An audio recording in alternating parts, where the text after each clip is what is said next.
Assalamualaikum warahmatullahi wabarakatuh. Waalaikumsalam Waalaikumsalam warahmatullahi wabarakatuh. warahmatullahi Alhamdulillahi rabbil alamin wa bihi nasta'in ala umuri dunya wad din.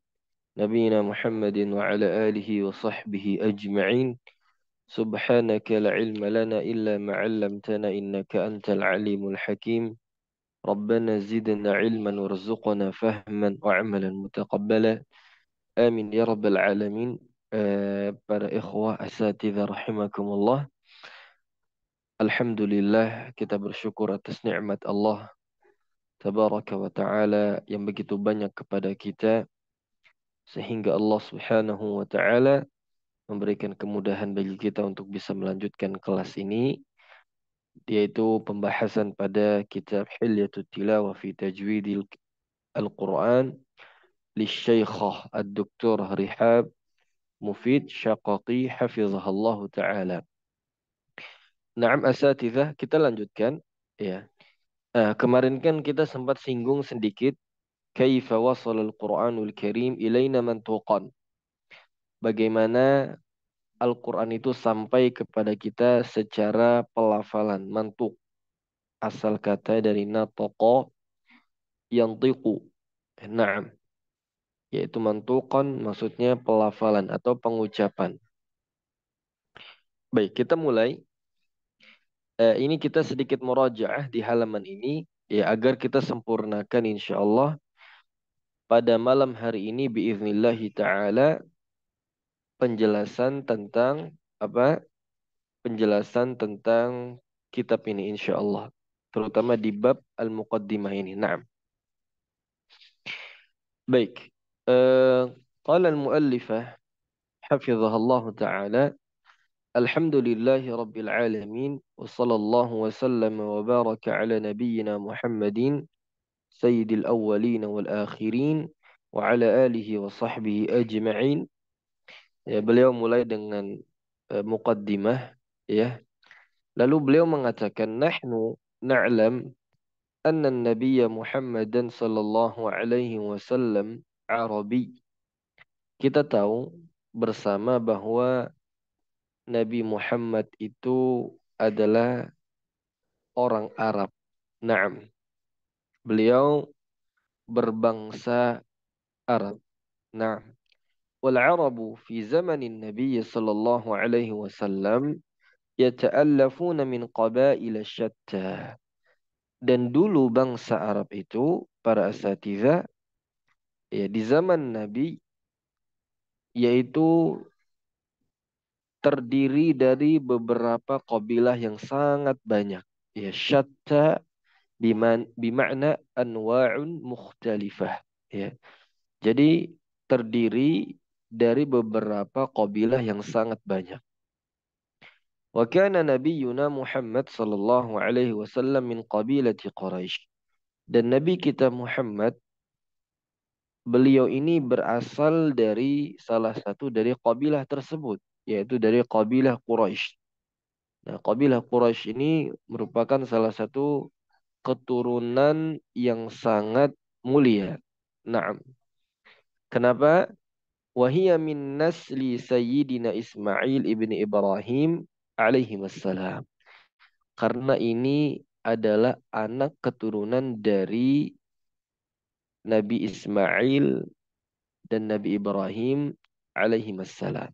Nah, jadi asatidzah rahimakumullah, tentunya atas izin dan atas hikmah dari Allah bahwa Allah Subhanahu wa taala menurunkan Al-Qur'an ini dengan bahasa Arab dan untuk mereka ya di zaman Nabi sallallahu alaihi wasallam. Ya, Allah taala a'lam, di antaranya para ulama menjelaskan bahwa kenapa alasan Quran ini diturunkan dengan bahasa Arab. Di antara alasannya bahwa karena bahasa Arab ini adalah bahasa yang paling fasih. Di antara alasan yang lain bahwa bahasa Arab ini adalah bahasa yang jarang sekali terjadi perubahan dari setiap zamannya. Dan dulu memang bahasa Arab ini adalah bahasa yang mungkin bahasa yang paling kuat ya. daripada bahasa-bahasa yang lain. Nah, dan tentunya itu akan terus terjaga dengan Al-Quran ini sampai hari kiamat. Jadi subhanallah, ya, ketika Allah Subhanahu wa taala berfirman inna nahnu nazzalna dzikra wa inna lahu lahafizun, menunjukkan bahwa di antara hikmahnya Allah Subhanahu wa taala menjaga Quran ini bahwa justru Allah ingin menjaga bahasa Arab yang asli, bahasa Arab yang fushah dengan Al-Quran ini. Nah, baik, kita lanjutkan. Wa haula'il arabu bainahum ittifaqun kabirun fil kalimat. Dan mereka, bangsa-bangsa Arab ini, ya, yang terdiri dari beberapa kabilah-kabilah ini, sejatinya mereka itu bersepakat, ya, secara besar, ya, bersepakat dengan besar pada beberapa kalimat. Nah, jadi setiap kabilah itu mereka punya dialek masing-masing. Nah, jadi asatidzah rahimakumullah bahwa dulu, ya, kita tahu bahwa bangsa Arab itu terdiri dari banyak kabilah dan setiap kabilah itu punya dialek yang beda-beda. Tapi mereka itu seperti punya bahasa resmi yang itu mereka, ya, kalau dikatakan bersepakat gitu di banyak kalimat. Ya, seperti kita negara Indonesia ini kan negara yang berpulau, ya, berpulau-pulau, Bhinneka Tunggal Ika. Naam, ya, negara Indonesia ini kan bahasanya satu, bahasa bakunya, yaitu bahasa Indonesia. Tapi kalau kita teliti, ternyata setiap daerah itu punya bahasa masing-masing. Yang subhanallah, kita ini Indonesia ini banyak sekali bahasa. Ya, Indonesia ini banyak sekali bahasa. Begitulah ilustrasi bagaimana bangsa Arab dulu. Wa yujadu ba'dul ikhtilaf. Dan tetapi ya tetap ada beberapa ikhtilaf di dalam kalimat-kalimat mereka. Ya. وهذا اختلاف وهذا الاختلاف في اللغة الواحدة يسمى لهجات. Dan perbedaan ini, ya, di dalam suatu bahasa atau di dalam satu bahasa disebut dengan lahjah. Perbedaan lahjah, ya, perbedaan dialek. Wa min ahammi mazahiri likhtilafi fil lahjat, di antara hal-hal yang sangat penting, di antara yang sangat penting yang terlihat dari perbedaan lahjah itu ada tiga perbedaan. Naam, secara umum yang sangat terlihat. Yang pertama, ikhtilafu tariqati taswiti fil kalimatil wahidah. Yang pertama, perbedaan cara eh, apa namanya at-taswit. Ya, jadi taswit itu pengucapan pada suatu kata yang sama. Iya. Jadi seperti perbedaan vokalisasi. Nah, katanya sama, cuman beda apa namanya cara penyebutan saja.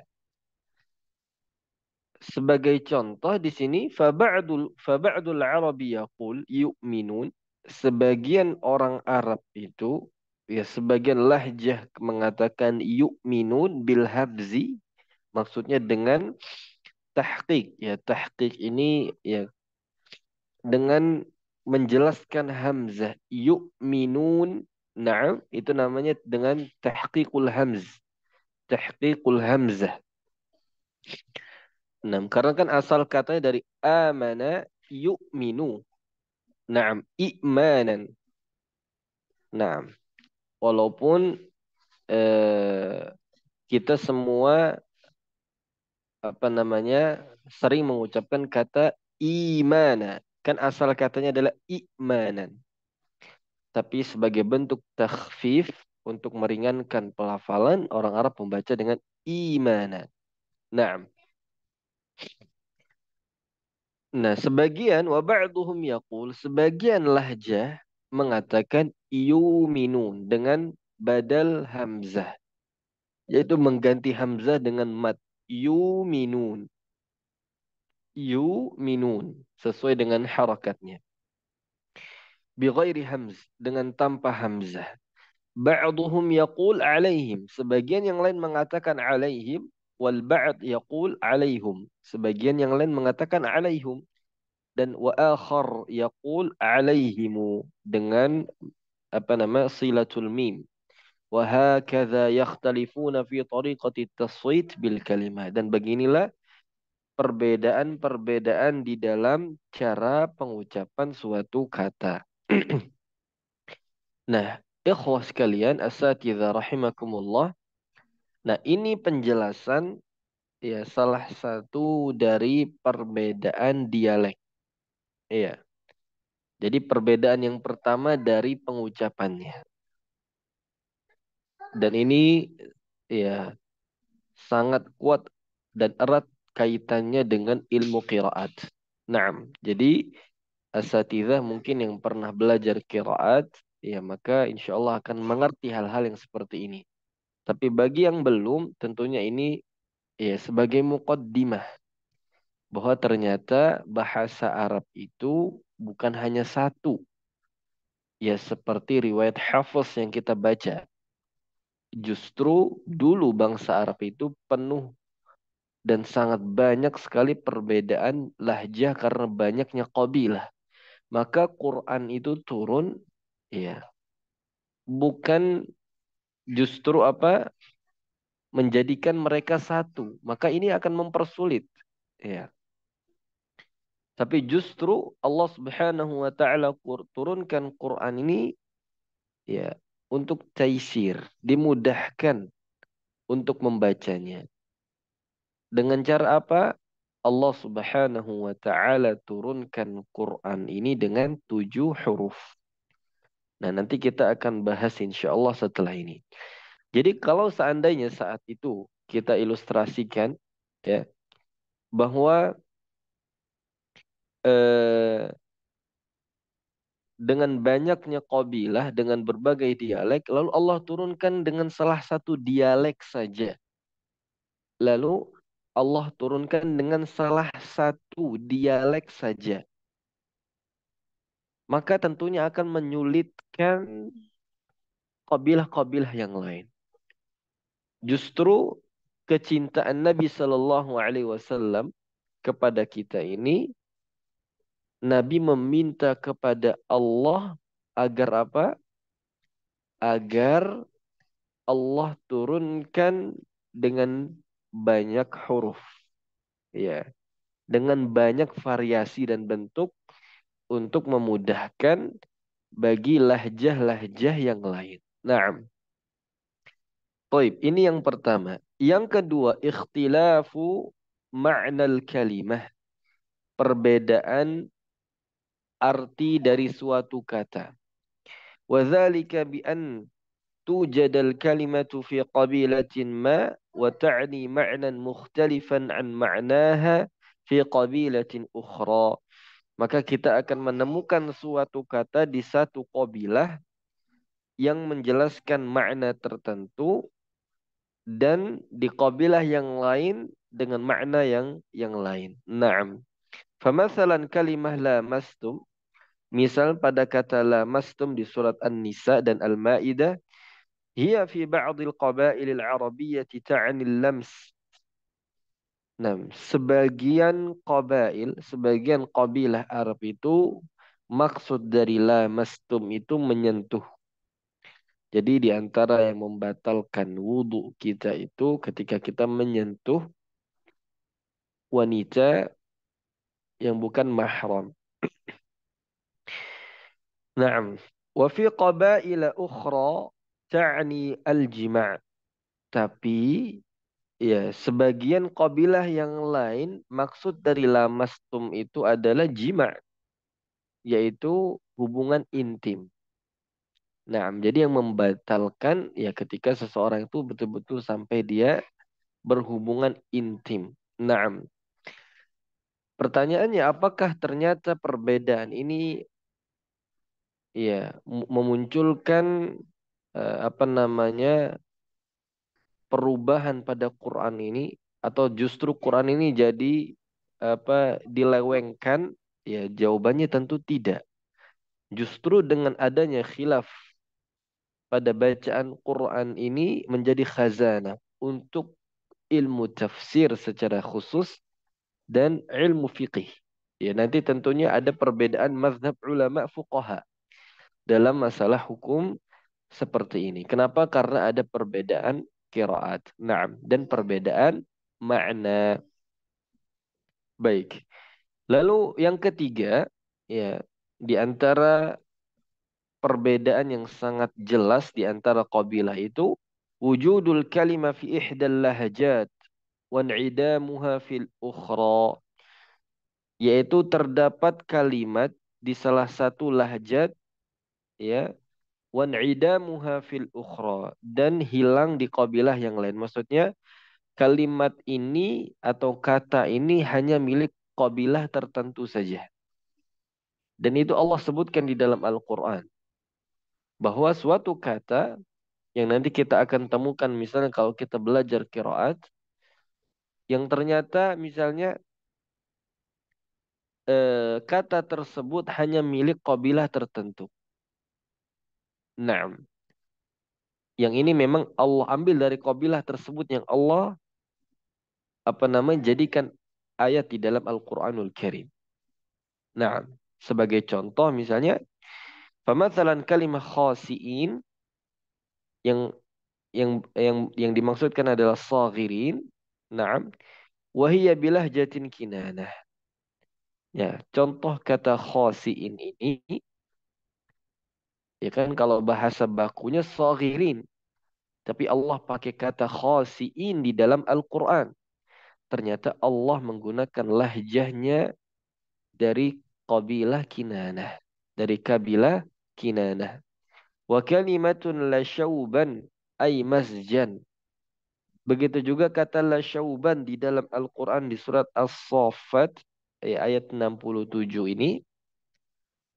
Nah, harusnya Allah pakai kata masjan karena ini bahasa yang baku. Tapi Allah Subhanahu wa taala memilih kata la syauban. Kenapa? Karena ini Allah pilih dari lahjahnya Jurhum, dari kabilah Jurhum. Naam. إذن هكذا كان الواقع اللغوي في زمن نزول القرآن الكريم في عهد رسول الله صلى الله عليه وسلم. Jadi asatidzah, ya beginilah kondisi bahasa di zaman bagaimana Al-Quran itu turun di masa Nabi Sallallahu Alaihi Wasallam. Baik. Wa ashfaqa ar-rasul Muhammadun sallallahu alaihi wasallam ala ummatihi an taqra al-Qur'an al-azim ala harfin wahidin, ya fayashaqqa 'alaiha fasa'ala Allah an yukhaffifa 'anha فأنزل الله تبارك وتعالى القرآن على 7 أحرف كلها شاف كاف.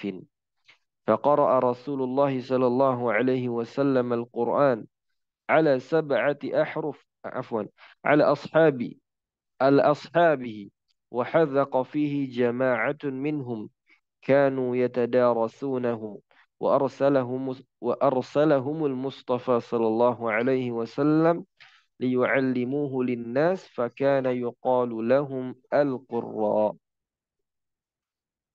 Lalu asatidzah rahimakumullah, ya, di antara bentuk kasih sayang Nabi, ya, kepada umatnya, bahwa Nabi Shallallahu Alaihi Wasallam, ya, pernah dibacakan oleh malaikat Jibril dengan satu huruf, nah, atau satu bentuk bacaan saja. Maka Nabi merasa kasihan kepada umatnya. Jadi Nabi Shallallahu Alaihi Wasallam minta keringanan kepada Allah untuk umat ini. Keringanannya apa? Bukan justru malah dijadikan satu aja. Sehingga ini satu bacaan ini lalu diikuti oleh semua kita tidak. Justru keringanan itu Nabi Shallallahu Alaihi Wasallam meminta dengan variasi bacaan yang lain agar kita ini bisa memilih. Masya Allah. Jadi asatidzah rahimakumullah, yang ingin Anda tekankan di sini bahwa ternyata turunnya Al-Quran ini, ya, turunnya Al-Quran ini dengan beberapa variasi bacaan yang kita kenal dengan ilmu qiraat atau diturunkan dengan 7 huruf yang nanti kita akan jelaskan maksud dari 7 huruf itu apa. Ya, maksudnya apa? Bahwa Al-Quran ini agar diberikan kemudahan untuk kita membacanya dengan variasi mana saja. Tentunya dengan belajar. Nah, maka ini mudah-mudahan menjadi mindset kita bersama bahwa ternyata belajar kiroat itu mudah. Bahkan tujuan adanya kiroat ini untuk memudahkan. Jangan sampai kita mengatakan bahwa kiroat itu adalah pelajaran yang sulit, yang berat. Hanya orang-orang khusus saja yang bisa belajarnya. Walaupun keilmuan ini sudah masuk dalam kategori fardu kifayah. Nggak sampai fardu ain. Ya. Tapi tentunya penjelasan dari fardu kifayah ini kalau kita melihat wilayah kita nggak ada satupun yang belajar maka hukumnya menjadi wajib bagi setiap kita. Dan ini masih sangat jarang sekali ya di antara kita terutama aktivis Quran atau kita yang sudah hafal Quran yang mau melanjutkan atau melangkah ke ranah keilmuan qiraat ini. Nah, tentunya setiap kita belajar dan berusaha asatidzah rahimakumullah kita belajar bersama untuk apa? Untuk mempelajari qiraat ini. Sekali lagi, ini bukan menyulitkan kita. Justru meringankan kita sehingga kita bisa memilih bacaan tersebut. Nah, ini penting sekali untuk kita pahami. Maka karena Nabi Shallallahu Alaihi Wasallam merasa kasihan kepada umatnya, fasa'alallaha ayyukhaffifa anha. Maka Nabi meminta kepada Allah agar diringankan. Ya, Quran ini agar diringankan. Maka Allah menurunkan Quran ini dengan sab'ati ahruf yang semuanya itu sempurna dan lengkap ya. Jadi saling melengkapi justru. Jadi sudah satu paket ini sab'ati ahruf. Ya, asatidzah rahimakumullah, kita perlu bedakan qiraatus sab'ah sama sab'ati ahruf. Ya, sab'ati ahruf ini ada penjelasannya. Adapun qiraatus sab'ah yaitu bacaan yang kita sandarkan kepada imam-imam tertentu yang sudah dipilih oleh Al-Imam Syatibi. Nah, adapun sab'ati ahruf ini penjelasannya adalah ya bahasa sederhananya yaitu 7 wajah atau bentuk perbedaan bacaan Al-Quran dari awal sampai akhir. Nah, faqara'a Rasulullah sallallahu alaihi wasallam Al-Quran ala ashabi. Maka Nabi pun membacakan Quran ini kepada para sahabat-sahabatnya. Dan sebagian yang lain wahadzaqa fihi jama'atun minhum kanu yatadarasunahu. Sebagian yang lain tekun ya mempelajarinya, menghafalkannya dan mereka saling belajar satu sama lain. Jadi ya yang perlu kita pahami bahwa tidak semua sahabat Nabi itu mereka penghafal Quran. Nah, tentunya para sahabat juga ada spesialisasi di bidang masing-masing. Jadi Nabi tidak menyamaratakan semua para sahabat. Ini penting. Di antara faedahnya apa? Yaitu bentuk ta'lim Nabi yang sangat luar biasa. Pengajaran Nabi, bagaimana Nabi melihat ya kemampuan setiap para sahabat yang berbeda-beda. Ya. Maka tidak semua sahabat juga menuliskan wahyu. Tidak semua sahabat menjadi penulis wahyu atau menulis wahyu karena nggak semuanya bisa nulis. Begitu juga nggak semuanya menghafal. Ya hanya orang-orang tertentu saja yang memang Allah Subhanahu wa taala pilih mereka ya sebagai pewaris-pewaris Al-Qur'an ini dari Nabi Shallallahu alaihi wasallam. Ya. Lalu mereka ini yang tekun belajar menghafal ya. Tadi kita sudah katakan tidak semua sahabat, tapi banyak dari sahabat yang belajar ya, yang mereka menghafal. Taib. Wa arsalahumul Mustafa sallallahu alaihi wasallam liyuallimuhu linnas fakana yuqalu lahum al-qurra. Setelah mereka belajar dan mereka paham ya atas bacaan Quran ini, maka Nabi setelah itu mengutus mereka kepada manusia. Ya, untuk apa? Untuk mengajarkan kembali. Ya. Jadi Nabi memerintahkan para sahabat yang lain untuk apa? Mengajarkan orang-orang yang mungkin tidak bisa langsung bertemu dengan Nabi Shallallahu Alaihi Wasallam. Karena sejak zaman Nabi sebenarnya kan Islam itu sudah mulai banyak apa namanya pembebasan wilayah. Ya, mungkin banyak orang-orang yang baru masuk Islam, baik yang mungkin di wilayah Yaman dan yang lainnya. Maka Nabi mengutus orang-orang dari kalangan sahabat yang sudah belajar dengan Nabi untuk apa mengajarkan Quran itu lagi. Dan mereka ini disebut dengan Al-Qurra. Iya, Al-Qurra. Naam. Qurra itu bentuk jamak dari kata qari.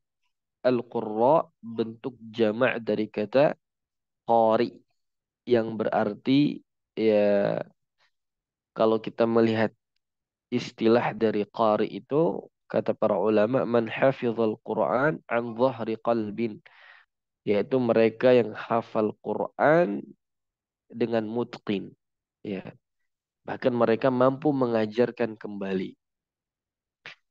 Nah, asatidzah rahimakumullah, ini sebenarnya gelar khusus buat para guru Quran sejak zaman sahabat, subhanallah. Jadi sejak zaman sahabat ya berarti sejak zaman salafun salih, bahwa orang yang ngajarkan Quran itu punya gelar khusus, atau orang yang ahli di bidang Quran itu gelarnya bukan muallim atau mudarris atau ustadz, tapi qari, atau level tertingginya mukri begitu. Nah, harusnya kita ini yang guru-guru Quran ya, ya paling tidak kita masuk di level qari lah. Nah, bahkan disebutkan oleh sebagian ulama qari itu ada 3 level. Ada qari pemula, ada qari yang pertengahan, ada qari yang level paling tinggi, yang teratas. Ada level pemula, kemudian pertengahan, ada yang senior, yang di atas. Nah, level yang paling tinggi. Nah, sebagian ulama menyebutkan di antara qari pemula itu yang dia baru belajar, yang dia sudah hafal Quran mutqin, lalu menguasai 1 sampai 3 riwayat. Adapun yang qari pertengahan, dia hafal Quran mutqin dan mampu menguasai 4 sampai 6 qiraat, 6 riwayat bacaan. Iya. Adapun level qari yang paling atas, yang tertinggi, yang dia menguasai semua qiraat. Nah, nah, banyak di antara kita baru hafal Quran tok gitu, ya dia sudah merasa ini adalah puncaknya dari belajar Quran. Padahal ya justru harusnya kita terus belajar, yang mudah-mudahan Allah Subhanahu wa taala jadikan kita ini masuk dalam level qari menurut zaman dulu ya, bukan qari versi zaman sekarang. Karena sudah menjadi perbedaan makna. Ya qari zaman dulu betul-betul yang ahli Quran, yang dia mampu mengajarkan Quran. Ini julukan mereka. Ya kalau kita bilang mudarris, kemudian kita bilang muallim, ya ini sebenarnya masih umum ya, guru yang umum. Nah, tapi kalau qari atau mukri itu adalah guru spesialisasi Quran, Masya Allah. Nah, jadi mudah-mudahan kita bisa sampai di level tersebut. Nah, jadi kita ini harus sampai di level qari itu. Ya. طيب ففي صحيح المسلم جاء ناس إلى النبي صلى الله عليه وسلم فقالوا. Di dalam sahih Muslim bahwa manusia mendatangi Nabi Shallallahu Alaihi Wasallam. Mereka berkata, "Ib'ath ma'ana rijalan yu'allimuna al-Qur'an was sunnah." Utuslah kepada kami ya orang-orang yang mana mereka itu mampu mengajarkan Quran dan mengajarkan sunnah. Jadi ini di zaman Nabi. Sebagian manusia yang mungkin mereka baru masuk Islam, ingin mengenal Quran lebih dalam, maka ya dengan kemuliaan orang para sahabat yang ahlul Quran, maka Nabi apa namanya faba'atsa ilaihim sab'ina rajulan minal ansar, maka Nabi mengutus 70 sahabat ya kepada mereka dari kalangan Ansar, yuqalu lahumul qurra, dan mereka itu dikatakan atau disebut dengan al-qurra. Masya Allah. Jadi ini gelar yang sangat-sangat prestisius, yang sangat mulia sekali asatidzah. Mudah-mudahan kita mendapatkan atau menyandang gelar ini, ya, walaupun tidak disebut oleh manusia, tapi level kita harus di level itu, insya Allah. فقد حفظ القرآن في زمن رسول الله صلى الله عليه وسلم جمع من الصحابة اتصلت أسانيد القراءات ببعضهم.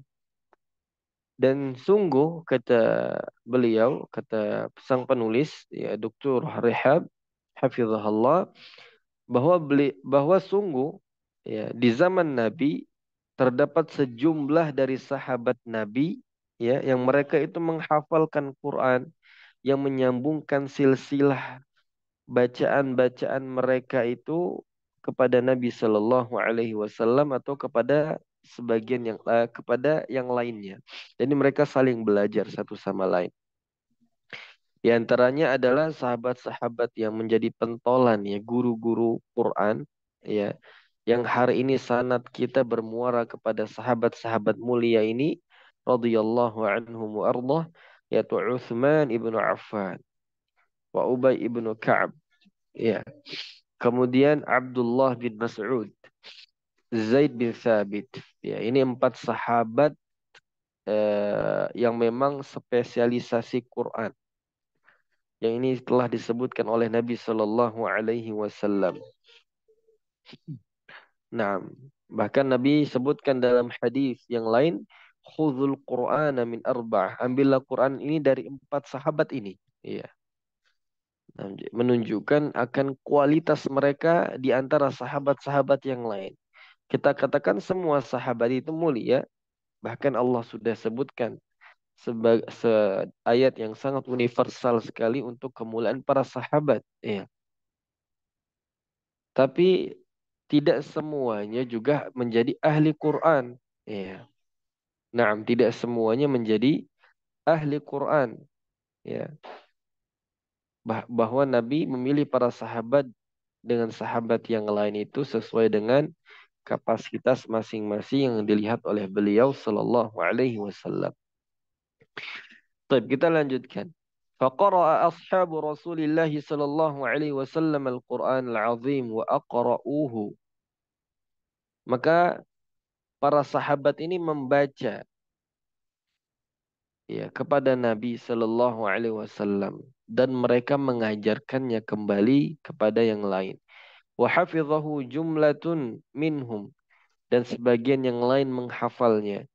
وهذا الحفظ من خصائص هذا الكتاب الكريم دون سائر الكتب السماوية.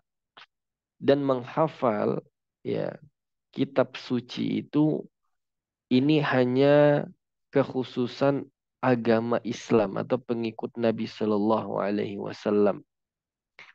Jadi yang menghafalkan kitab suci itu hanya umat Nabi Muhammad sallallahu alaihi wasallam. Ya, yaitu kita hafalkan ini Quran.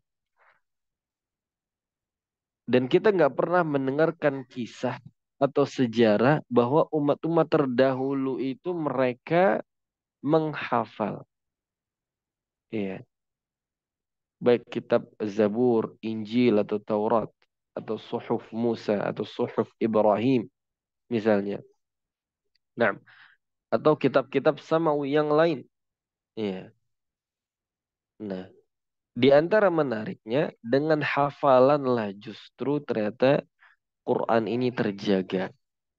Dan atas hikmah Allah bahwa orang-orang Arab saat itu mereka adalah orang-orang yang ummi, yang buta huruf sama buta tulis, sehingga mereka itu apa namanya mereka itu buta tulis afwan, mereka itu ummi ya sebabnya adalah karena mereka membiasakan diri menghafal. Itu sudah menjadi turun menurun gitu di bangsa Arab ini. Jadi di antara kebiasaan mereka, mereka tuh suka menghafal. Saking seringnya mereka menghafal, mereka sampai lupa belajar nulis, lupa belajar baca, begitu ya.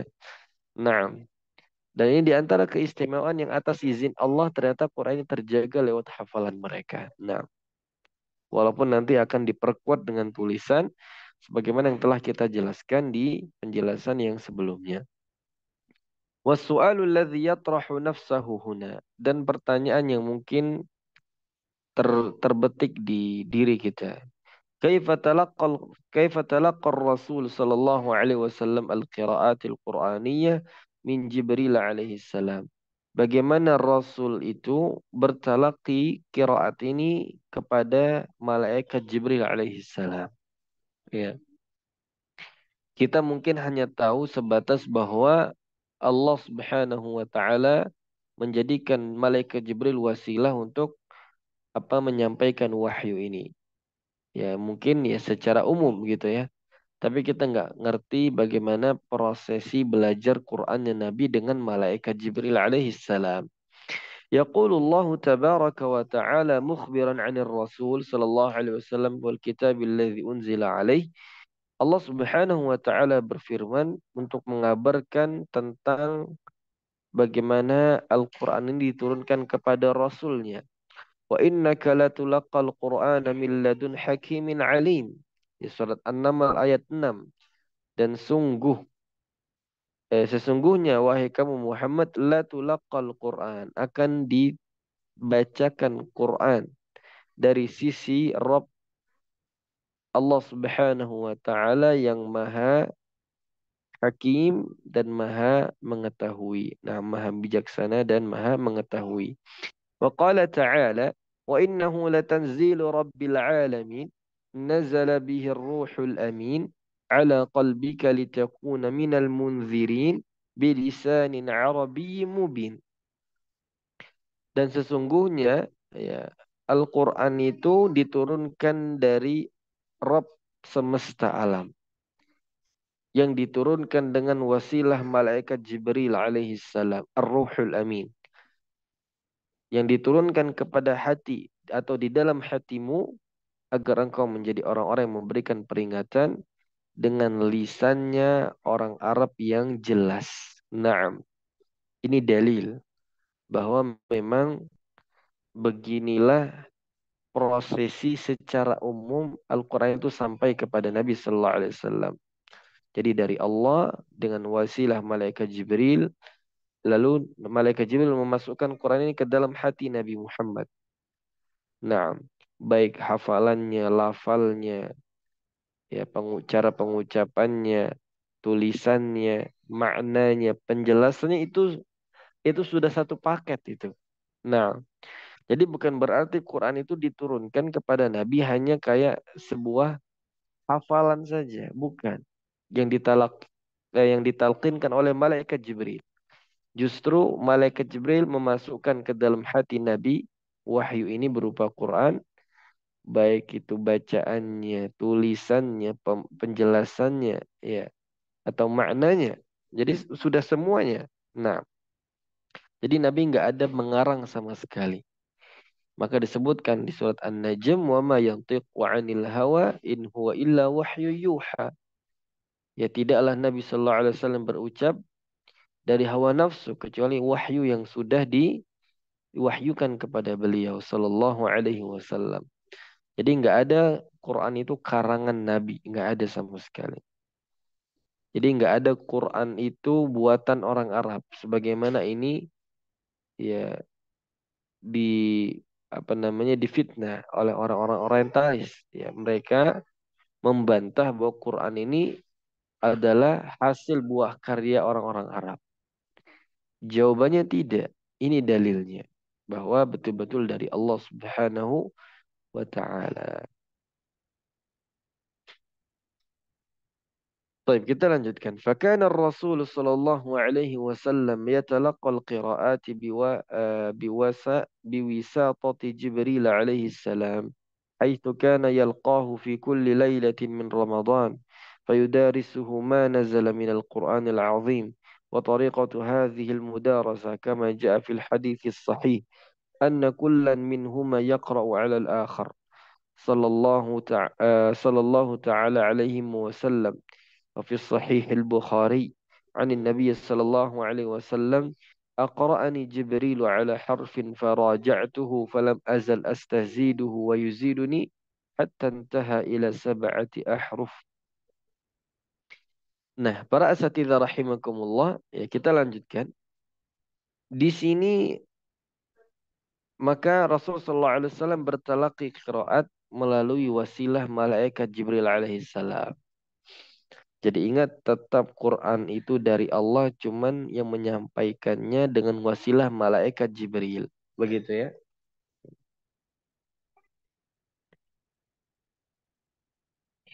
Baik. Nah, di antara bentuk prosesnya yang bagaimana?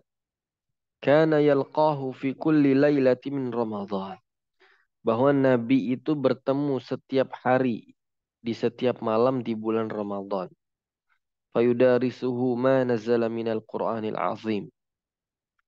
Maka Nabi Shallallahu Alaihi Wasallam dan malaikat Jibril saling belajar satu sama lain, ya, ayat-ayat yang diturunkan kepada beliau. Wa tariqatu hadhil mudarasa dan gimana metode mudarasahnya Nabi dengan malaikat Jibril bahwa di antara metodenya bahwa anna kullan minhuma yaqra 'ala al-akhar bahwa di antara mereka berdua itu saling membaca satu sama lain. Jadi Nabi baca lalu malaikat Jibril melanjutkan dan seterusnya. Jadi saling bergantian gitu. Nah, sebagaimana disebutkan dalam hadis yang diriwayatkan dari Bukhari bahwa Nabi Shallallahu Alaihi Wasallam itu beliau pernah bersabda, "Naam, aqra'ani Jibril ala harfin." Malaikat Jibril membacakan kepadaku satu huruf faraja'tuhu. Maka ketika aku teliti bacaannya, maksudnya aku memperhatikan bacaan tersebut, falam azal astaziduhu. Maka aku terus memintanya untuk menambahkan dengan bacaan yang lain. Wa yuziduni. Maka malaikat Jibril pun menambahkan sampai berakhir dengan 7 huruf. Baik. Sampai berakhir dengan 7 huruf. Nah, asatidzah rahimakumullah, eh, tentunya sekali lagi 7 huruf dengan 7 qiraat itu beda maksud ya. Beda beda maksud. 7 huruf ini maknanya umum, adapun 7 qiraat itu ya itu maksudnya adalah 7 imam yang sudah dipilih oleh Al-Imam Syatibi ya sebagai sandaran salah satu dari bacaan yang dibaca oleh Nabi Shallallahu Alaihi Wasallam agar kita nih nggak bingung. Nah, dengan kaedah-kaedah yang benar. Nah, toyib. Di antara disebutkan oleh para ulama kita, sab'ati ahruf yang dimaksudkan ini apa? Ya, sebagaimana yang sudah sebutkan bahwa sab'ati ahruf itu adalah 7 wajah atau bentuk perbedaan bacaan dari awal Al-Quran sampai akhirnya. Di antara yang pertama makna huruf yang pertama yaitu bahwa huruf yang pertama itu maksudnya perbedaan bentuk ya tunggal atau jamak ya seperti eh, kata liamanatihim sama liamanatihim. Nah, ini di antara perbedaan yang ini tafsir 7 huruf itu tadi. Lalu di antara makna sab'ati ahruf yang dimaksudkan yang kedua adalah perbedaan bentuk kata kerja yang lampau, yang sekarang dan imperatif. Maksudnya adalah fi'lul amr. Lalu yang ketiga, makna huruf yang ketiga adalah perbedaan bentuk kasus i'rabnya. Baik dia rafa', menasab, jar atau jazm. Nah, lalu yang keempat, ya maksud dari 7 huruf yang keempat ini maksudnya adalah perbedaan bentuk pengurangan, naqis dan penambahan atau ziyadah dalam suatu ayat. Ya. Qalu takhadha sebagian yang lain membaca dengan waqalu, menambah waw. Lalu yang kelima maksudnya adalah perbedaan bentuk pendahuluan dan apa namanya perbedaan seperti takdim dan takhir. Ya. Seperti fayaqtulun dan wayaqtulun. Ya. Fayaqtuluna dan wayaqtuluna. Perbedaan fa dengan waw. Lalu yang keenam, perbedaan dalam bentuk pergantian huruf atau kata. Ya. Nanshuruha, nanshuzuha. Nunshiruha sama nunshizuha. Nah, yang terakhir, yang ketujuh, ya makna huruf yang ketujuh adalah perbedaan dalam bentuk dialek atau lahjah seperti bacaan imalah, taklil, idgham, izhar dan yang lainnya. Nah, ini makna dari 7 huruf yang dimaksudkan oleh sebagian para ulama rahimahumullahu ajma'in. Nah, kita lanjutkan. وعلى هذا تجيء قراءة عمر ابن الخطاب لسورة الفرقان وقراءة هشام ابن حكيم لها محل القبول وإلا لما صح أن يقول الرسول صلى الله عليه وسلم لكل منهما في قراءته وقد اختلفا كذلك أنزلت إلا إذا كان جبريل عليه السلام أقرأه مرة بهذه ومرة بهذه. Nah, pernah suatu ketika ada kejadian ketika sholat subuh, ya, Umar diimami oleh sahabat Hisham bin Hakim, ya, Hisham bin Hakim. Dan Hisham bin Hakim ini membaca surat Al-Furqan. Nah, ini kalau mau baca hadisnya, hadisnya agak panjang ya. Ya, atau maksudnya riwayatnya agak panjang kisah ini, ya. Ketika Hisham bin Hakim membaca surat Al-Furqan, ya, Naam. Ketika beliau membaca surat Al-Furqan di salah satu ayat, lalu Umar heran, kok ini aneh gitu, beda bacaannya dengan bacaan saya. Maka setelah salat, ya, fa'akhadha rida'ah. Maka Umar pun mengambil apa namanya sal atau selendang yang ada di Hisham, lalu diikat dan diseret itu sama Umar. Ditarik itu lehernya dengan sal itu. Karena marahnya Umar. Karena Umar itu sangat betul-betul menjaga agama ini ya. Ya. Jadi kalau ada yang nggak sesuai dengan menurut beliau yang sudah beliau ketahui dari Nabi, ya beliau marah gitu. Mungkin sering sekali berungkapan atau mengatakan, ya biar saya penggal kepalanya, begitu ya. Ya syukurnya alhamdulillah Hisham bin Hakim ini nggak dipenggal sama Umar radhiyallahu anhuma. Nah, karena ngeri dan bahaya, ya sesuatu yang sangat apa namanya apa namanya sesuatu yang sangat sakral sekali karena ini Quran.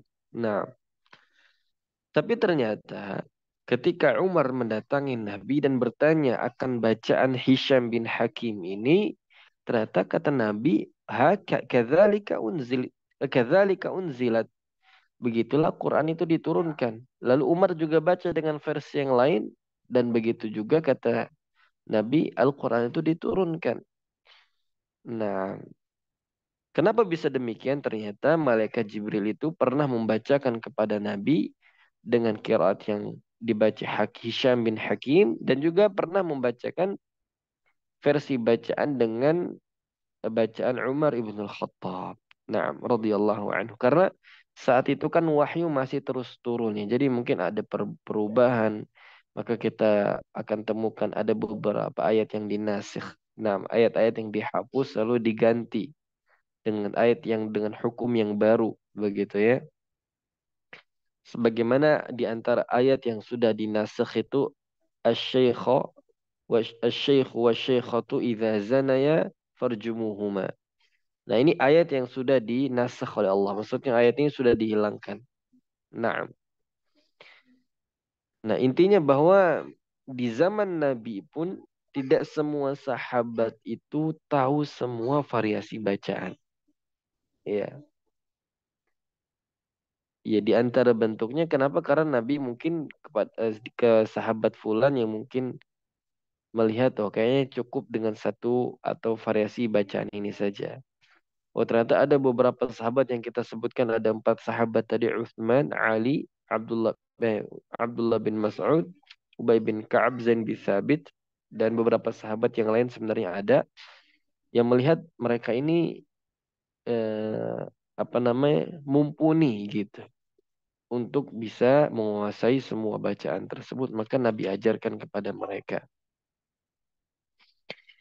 وبهذه الأحاديث الصحيحة يتقرر القول بأن الله تعالى قد أباح النبي صلى الله عليه وسلم للنبي صلى الله عليه وسلم أن يقرأ القرآن بهذه الحروف السبعة تيسيرا على الأمة وتوسيعا عليها وأن جبريل عليه السلام قد عارضه بهذه الحروف السبعة. Nah, penjelasan dari hadis-hadis yang sudah kita sebutkan ya menjelaskan bahwasanya Allah Subhanahu wa taala membolehkan nabi itu membaca Quran ini dengan 7 huruf sebagai bentuk memudahkan dan memberikan keluasan pilihan buat umatnya. Jadi asatidzah rahimakumullah, sekali lagi adanya ilmu qiraat ini untuk memberikan kemudahan. Ya, maka kita yang berkecimpung di dalamnya kita perlu belajar sempurna agar kita bisa memberikan keluasan ya untuk umat ini bahwa Quran itu mudah. Kita bisa baca dengan bacaan mana saja tapi dengan kaedah-kaedah yang benar. Nah, yang nggak mesti harus hafaz aja gitu. Dan ternyata hafaz itu belum tentu kalau kita lihat dari semua qiraat merupakan bacaan yang paling mudah. Ya kita mudah karena kita dari dulu mempelajari dan mendengarkan itu hafaz aja. Nah, bisa jadi mungkin bagi sebagian lahja Arabi ya sulit. Maka di antaranya misalnya sebagian wilayah Yaman itu mereka membaca dengan qalun atau dengan syu'bah. Atau sebagian wilayah membaca dengan warsh. Ya, sebagian yang lain membaca dengan misalnya khalaf dan yang lainnya. Nah, kenapa? Karena mungkin bagi lahjah mereka ini mudah. Begitu. Allah Ta'ala alam. وأن جبريل عليه السلام قد عارضه بهذه الحروف السبع dan malaikat Jibril pun sudah mengajarkan dan membacakan ini kepada Nabi sallallahu alaihi wasallam. طيب. وهكذا انتقل القرآن الكريم إلى التابعين حيث علم الصحابة الكرام التابعين كل واحد يعلم كما تعلم فظهرت القراءات القرآنية للنص القرآن الواحد. Begitulah Al-Quran itu diriwayatkan kepada tabi'in sebagaimana para sahabat belajar. Ya. Sebagaimana para sahabat mengajarkan kepada generasi setelah mereka yaitu generasi tabi'in. Dan setiap mereka mengajarkan sebagaimana mereka belajar. Maka akhirnya setelah itu mulai tampak dan mulai tersebarlah variasi bacaan ini yang kita kenal dengan qiraat, ya, dengan nas Quran yang satu. Naam. وتوزع القراء من التابعين في الأمصار الإسلامية وقرأ عليهم كثيرون وتتابعت سلاسل الإقرأ وتخرج على أيديهم أئمة في القراءة كانوا مرجعا للناس في العصور المختلفة. ما شاء الله. Lalu ya mulai muncul atau mulai banyak ya para qari, ya para qari dari kalangan tabi'in, ya, di wilayah-wilayah Islam, ya. Di antara mungkin ada 5 wilayah seperti Kufah, Makkah, Madinah, lalu apa namanya wilayah Syam, Naam, wilayah apa namanya Basrah, Naam, Bahrain dan beberapa wilayah yang lain yang saat itu memang Utsman ibnu Affan mengutus mereka. Wa qara alaihim katsirun dan banyak yang membaca kepada mereka. Jadi yang belajar kepada mereka pun sangat banyak. Maka akhirnya dibuatlah mata rantai al-Iqra ini. Ya, wa takharraja 'ala aydihim a'immatun fil qira'ah kanu marji'an lin-nasi fil 'usuril mukhtalifah.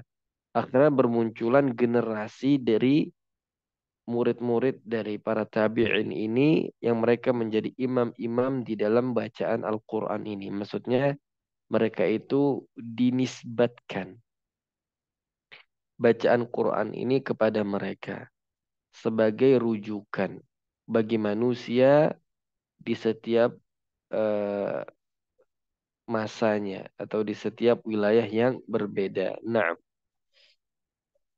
di setiap zaman yang berbeda.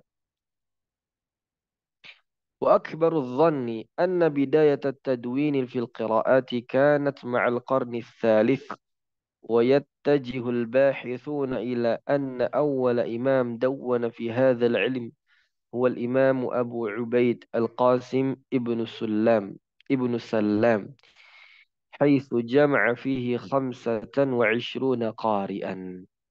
نعم. Dan prasangka yang paling besar, ya maksudnya kalau dilihat dari sisi sejarah bahwasanya pertama kali ilmu qiraat ini ditulis di abad ketiga Hijriah. Dan kalau kita melihat dan merujuk bahwa penjelasan atau kitab yang pertama kali dikarang oleh ulama kita dalam bidang qiraat ini adalah seorang imam yang bernama Abu Ubaid Al-Qasim ibnu Salam yang wafat pada tahun 224 Hijriah. Beliaulah yang pertama kali, ya menurut Syekh Rehab, ya, yang pertama kali mengarang buku tentang ilmu qiraat ini. Yang mana di dalam kitab beliau mengumpulkan ada 25 qari. Ya. Nah, ini asatidzah rahimakumullah. Ya, sebenarnya kalau kita mau tarik lebih jauh, yang perlu kita pahami bahwa variasi bacaan ini sudah ada sejak zaman sahabat tentunya. Jadi para sahabat itu membaca atau belajar kepada Nabi dengan semua variasi bacaan ini.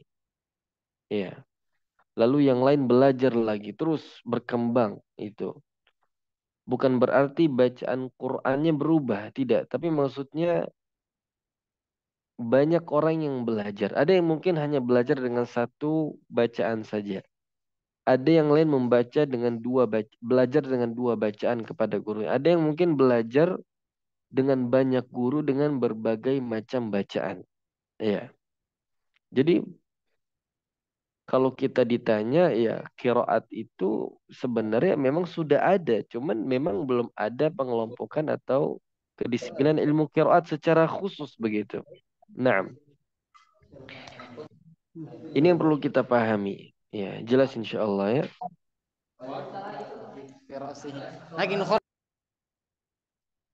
Taib. Lalu kita melanjutkan. Waqad balagha adadu ma ullifa fil qiraati hatta tasbi' Ibni Mujahid. Nah, maka sebenarnya setelah itu banyak sekali yang mengarang tentang qiraat ini. Sampai akhirnya ada seorang sosok yang pertama kali mengumpulkan qiraat itu menjadi 7. Ya, yaitu Imam Ibnu Mujahid. Jadi yang pertama kali mengatakan qiraatus sab'ah itu ya Imam Ibnu Mujahid yang wafat pada tahun 324 Hijriah. Berarti ini ulama abad keempat ya. Ulama abad keempat ya. Jadi dulu setelah Al-Imam Abu Ubaid mengarang, maka setelah itu bermunculan itu beberapa karya ulama ya tentang qiraat ini. Lalu sampai munculnya Imam Ibnu Mujahid yang akhirnya beliau mulai menyaring gitu. Dari banyaknya para tokoh yang disebutkan oleh ulama-ulama sebelumnya, akhirnya beliau memilih 7 saja. Nah, kenapa beliau hanya milih 7? Ya, pertama untuk mempersingkat. Yang kedua, alasannya kenapa beliau memilih 7 ini. 7 imam yang nanti kita akan kenal semua. Beliau tinjau dari kemasyhuran. Ya, kemudian beliau tinjau dari kemutqinan, keilmuan, dan seterusnya. Sampai akhirnya dijadikan 7. Nah,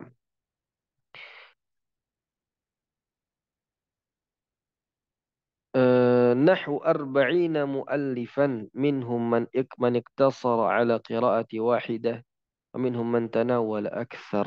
Nah, ya sampai ada kurang lebih 40 karangan ya yang menyebutkan qiraatus sab' begitu atau qiraatus sab'ah yang sebagian ulama mengarang setelah Imam Ibnu Mujahid. Tapi dengan nama-nama yang berbeda-beda, maksud pilihan masing-masing. Nah, dan ini terus berkembang ya keilmuan itu. Baik. Faqad bada'at ta'lifu fi kutubin khassah. Maka akhirnya mulailah terus berkembang itu karya-karya ulama kita dengan buku-buku yang lebih khusus lagi tentang qiraat ini. Haitsu kana kullu tilmidh يضبط القراءات التي تلقاها من شيخه في كتاب خاص على شكل قراءات فردية مثل كتاب القراءات للكسائي وكتاب الأشناني عن حفص وكتاب الحلواني عن هشام. Ya, jadi dulu ya sebelum kita nggak bahas qiraat sab'ah ya kita belum bahas ini. Ini masih jauh ini. Kita bahas masih tentang bagaimana ulama dulu itu mereka sudah mulai menulis disiplin ilmu qiraat ini.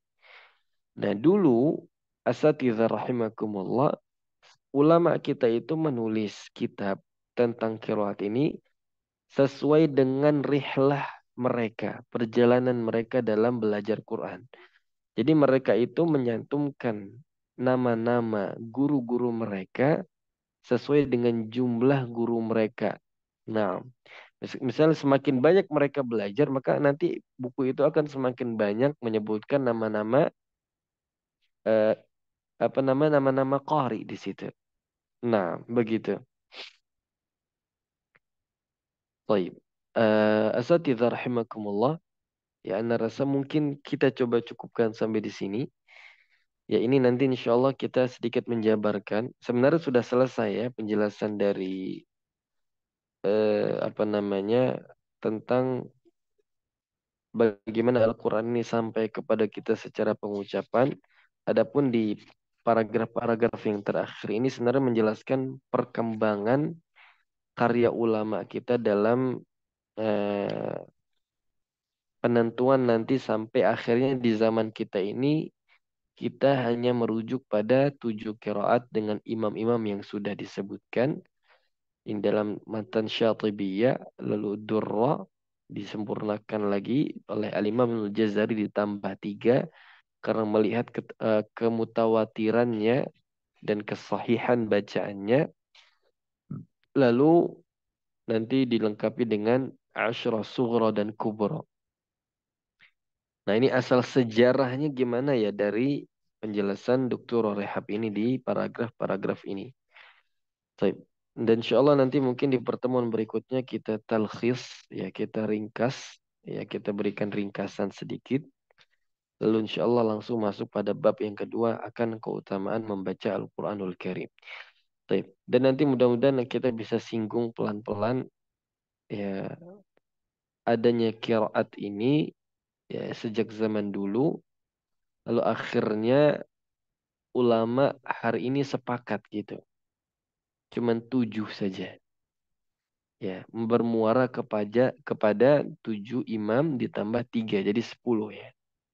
Jadi 10 qiraat, ya 10 imam dengan 2 rawinya, ya dengan turuk-turuknya yang lain. Nah, atau jalur-jalur yang ada di bawahnya. Wallahu taala alam. Mungkin itu yang mungkin bisa Anda sampaikan. Ya, mudah-mudahan yang sedikit ini bermanfaat insya Allah. Dan kita akan lanjutkan di pertemuan berikutnya. Ya, kita sudah masuk ke pembahasan buku ya. Ya, ini mukadimahnya insya Allah cukup dengan 6 pertemuan ini. Walaupun nanti kita akan singgung lagi sedikit ya tentang sejarah sampai akhirnya ya kita bermuara kepada 10 imam qiraat yang sudah disepakati hari ini oleh ulama-ulama kita. Nah, baik, mungkin itu saja asatidzah rahimakumullah. Barakallahu fikum. Naktafi bihadzal qadr. Subhanakallahumma wa bihamdik. Asyhadu an la ilaha illa ant. Nastaghfiruka wa natubu ilaik. Akhirul kalam. Assalamualaikum warahmatullahi wabarakatuh. Waalaikumsalam Waalaikumsalam warahmatullahi wabarakatuh. Terima kasih warahmatullahi Ustaz. wabarakatuh. Jazakallah Jazakallah khairan khairan atas Ustaz. ilmunya Amin wa Ustaz. iyyakum. Barakallahu Semoga fikum. bermanfaat Ustaz.